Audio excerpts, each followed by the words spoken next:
Hello, my dear students. Assalamu alaikum. I am Sayyid Naseeb Zada, Senior Subject Specialist in Chemistry. Dear students, आज मैं आपको पढ़ाऊंगा nucleic acids के बारे में कि न्यूक्लिक एसिड्स क्या होते हैं, इसका कंपोजिशन क्या है, कौन कौन से कंपोनेंट से ये मिलकर बना है और इसका इम्पोर्टेंस क्या है या इस्तेमालात क्या है। स्टूडेंट्स, ये एक डिटेल टॉपिक है, लेकिन क्लास 9 के लेवल पे हम इंट्रोडक्शन की तरफ जाएंगे और थोड़ा सा इख्तिसार से काम लेंगे। अगले क्लासों में आप इसके स्ट्रक्चर्स और बहुत डिटेल पढ़ेंगे। तो सबसे पहले आते हैं डेफिनेशन पे कि न्यूक्लिक एसिड्स क्या होते हैं। दीज आर लार्ज बायोमॉलिक्यूल्स, ये बड़े बायोमॉलिक्यूल्स है, मॉलिक्यूल्स है लेकिन बायो, लिविंग थिंग की बॉडीज के अंदर पाई जाते हैं। These are also called macromolecules. Macro means very big, जो स्मॉल यूनिट्स के बने होते हैं। These are large biomolecules that store, जो स्टोर करते हैं, जमा करते हैं, एंड ट्रांसमिट और मुंतकिल करते हैं genetic informations in living organisms, in living cells, from parents to offsprings. असल में ये अपने अबाव अजदाद से खसूसियात अपने ऑफस्प्रिंग्स या बच्चों में मुंतकिल कर देते हैं। इसके ज़रिए से जो इंफॉर्मेशन इसमें स्टोर है वही जनरेशन टू जनरेशन मुंतकिल होते हैं। These are macromolecules. Macro means very big. ये बहुत बड़े मालिक्यूल्स है, इसका मालिकुलर मास बहुत ज़्यादा होता है और ये स्मॉल यूनिट्स के बने होते हैं, मोनोमर से बनते हैं। Mono means one, mer mean parts और units. Single units are called monomers. जब ये सिंगल यूनिट्स आपस में कंबाइन होते हैं तो मैक्रो मालिक्यूल्स बनाते हैं और उन बड़े और लार्ज मालिक्यूल्स को फिर पॉलीमर्स कहते हैं। Poly means many and merge mean parts, many parts, जो बहुत सारे पार्ट्स के कम्बिनेशन से बने होते हैं उनको हम फिर पॉलीमर्स बोलते हैं। तो ये पॉलीमर्स भी है, मैक्रोमॉलिक्यूल्स भी है। स्टूडेंट्स, अब आते हैं कि न्यूक्लिक एसिड तो हेरिडेटरी मटेरियल्स हैं, विरासती चीज़ें हैं, विरासती अशिया हैं, लेकिन इसका कंपोजिशन क्या है, तरकीब क्या है, बनावट क्या है। तो आते हैं केमिकल कंपोजिशन की तरफ। Basically nucleic acids are composed of small units called nucleotides. ये जो छोटे छोटे यूनिट्स के बने होते हैं उन छोटे यूनिट्स को न्यूक्लियोटाइड्स कहते हैं। ये उनके मोनोमर्स होते हैं, सिंगल यूनिट्स होते हैं। फिर ये न्यूक्लियोटाइड्स मिलकर एक बड़ा मॉलिक्यूल बना देते हैं जिनको पॉलीन्यूक्लियोटाइड कहते हैं। तो इसका मतलब ये है कि actually nucleic acids are polynucleotides. These are polynucleotides. Nucleotides क्या होते हैं? Nucleotides are the small units are polymer और monomers that are composed of. Nucleotides के तीन बुनियादी अज्जा है, तीन केमिकल से ये बनता है, ये स्मॉल यूनिट न्यूक्लियोटाइड। बाद में न्यूक्लियोटाइड एक दूसरे से अटैच होकर पॉलीन्यूक्लियोटाइड बनाते हैं जिसको हम डीएनए या आरएनए बोलते हैं। ठीक है, तो nucleotides are composed of number 1 sugar. इसका एक कंपोनेंट है शुगर। शुगर तो 3 कार्बन का भी होता है, ट्राइओस, 4 कार्बन का टेट्रोस, 5 वाला पेंटोस और 6 वाला हेक्सोस, लेकिन ये पेंटोस शुगर है, 5 कार्बन से बना है। अब जब 5 कार्बन है तो पहले लेक्चर्स आप उठाकर देख ले, अगर कार्बन 5 है तो फिर ऑक्सीजन भी 5 होंगे और हाइड्रोजन उसका डबल लेते हैं, क्योंकि जनरल फार्मूला होता है CnH2O होल N, जो पहले ही लेक्चर में अपलोड है, आप देख सकती है इसी चैप्टर में। तो ये फिर ये पेंटोस शुगर 2 किस्म के होते हैं। एक होता है राइबोस शुगर जिसका फार्मूला है C5H10O5, ये है राइबोस शुगर। और ये आरएनए में होता है राइबो न्यूक्लिक एसिड में। अगर ये पेंटोज शुगर इस फार्मूले वाला है C5H10O4, तो इसको डीऑक्सीराइबोज शुगर बोलते हैं और ये डीएनए में पाया जाता है। तो पहली बात यह है कि nucleic acids are of two types. First one is DNA deoxyribonucleic acid and the second one is RNA ribonucleic acid. अगर पेंटोज शुगर राइबोज शुगर है तो ये आरएनए बनाएगा। अगर ये पेंटोज शुगर डीऑक्सीराइबोज है तो फिर ये डीएनए बनाएगा।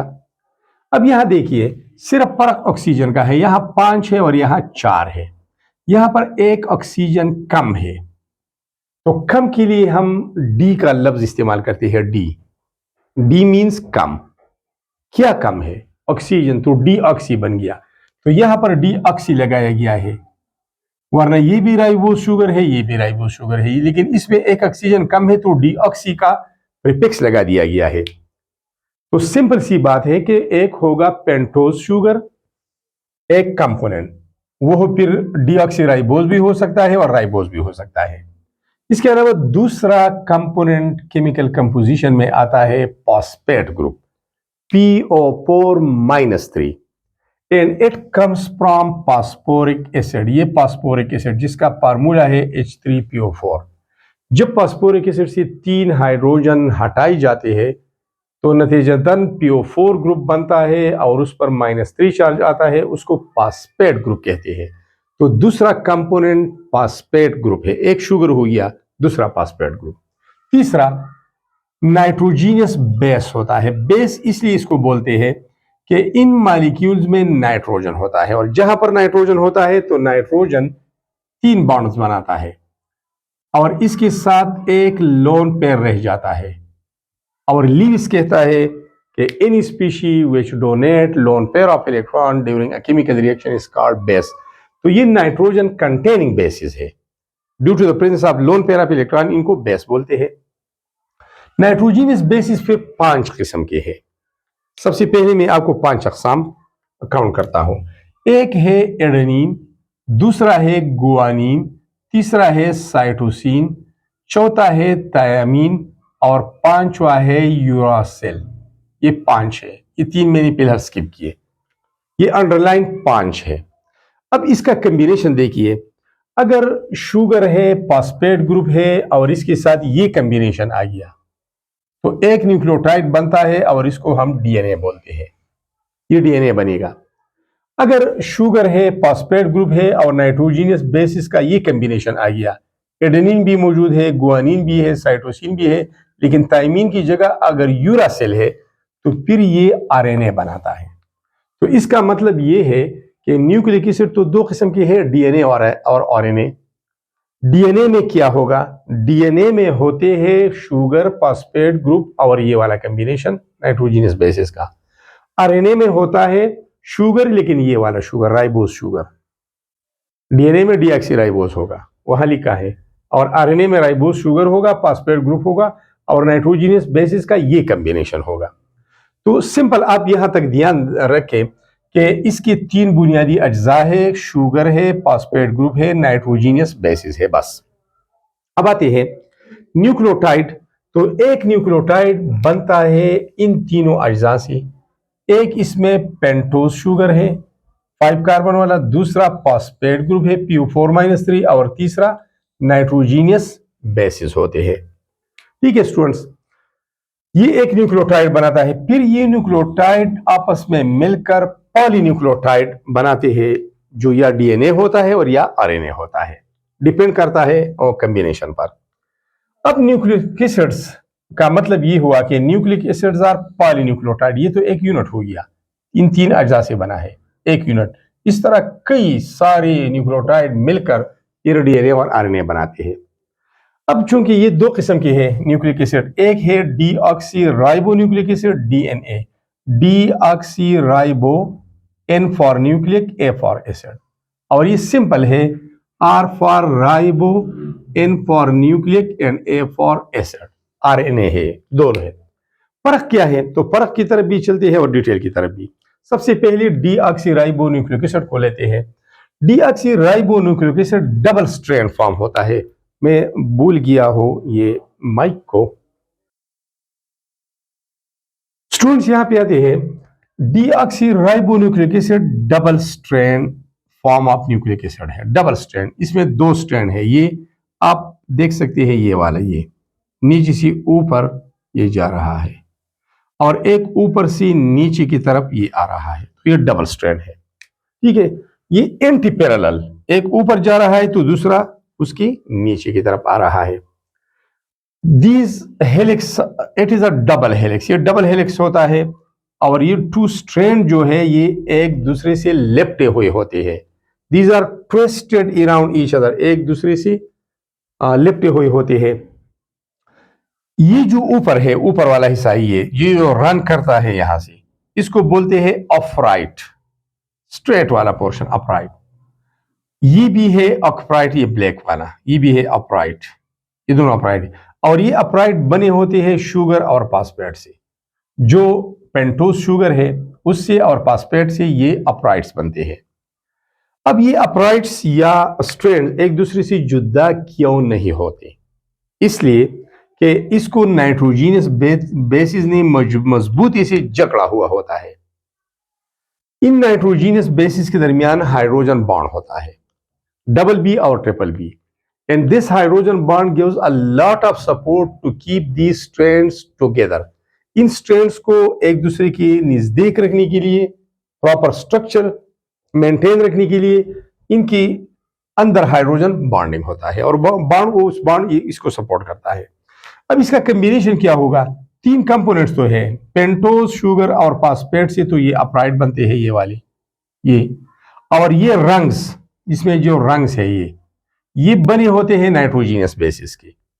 एडेनिन का मैचिंग हमेशा होगा थाइमिन के साथ और गुआनिन का होगा साइटोसिन के साथ। तो ये हाइड्रोजन बॉन्ड के जरिए जुड़े रहते हैं और इसका एक प्रॉपर शेप होता है।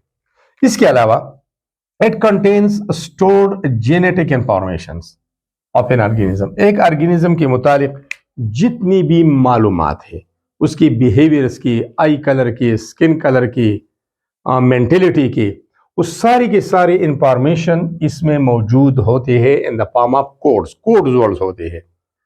इसके अलावा इट कंट्रोल ट्रेट्स, ये ट्रेट्स कंट्रोल करते हैं, खसूसियात, and pass them from parents to offspring, और ये खसूसियात को अपने अब्बाओ अजदाद से ऑफस्प्रिंग बच्चों में मुंतकिल कर देते हैं, फिर बच्चों से और नवासों में, और इस तरह नस्ल दर नस्ल ये इंफॉर्मेशन मुंतकिल होते रहती है और ये डीएनए का काम है। इसके अलावा DNA is present in the nucleus, ये न्यूक्लियस में मौजूद होता है, and it is more stable, और ये मोर स्टेबल होता है। अब आते हैं दूसरे की तरफ, राइबो न्यूक्लिक एसिड, आरएनए।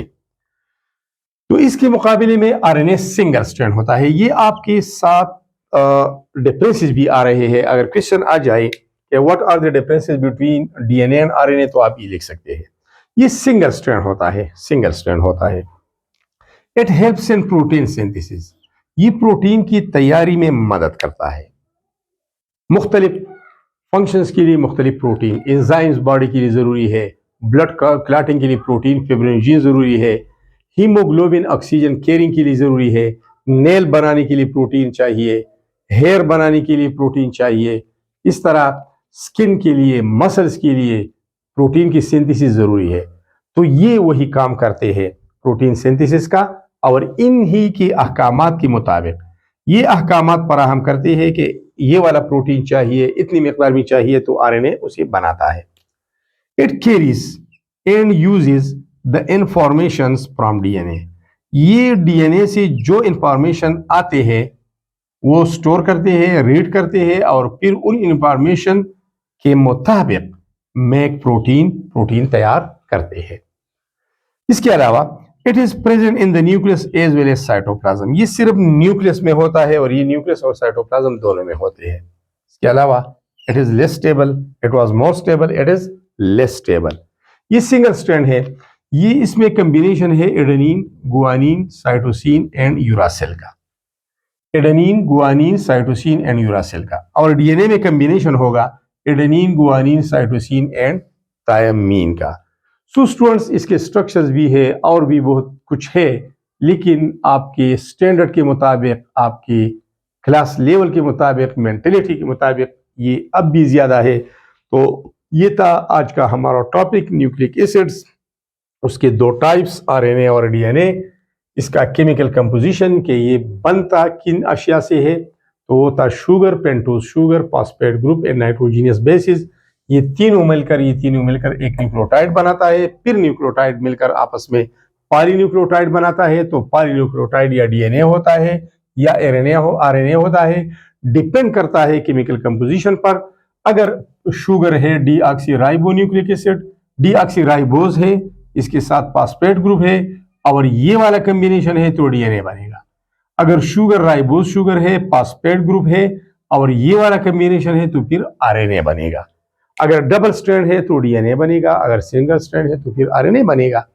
तो students, these were all about this topic. Thanks a lot for watching this important and valuable video.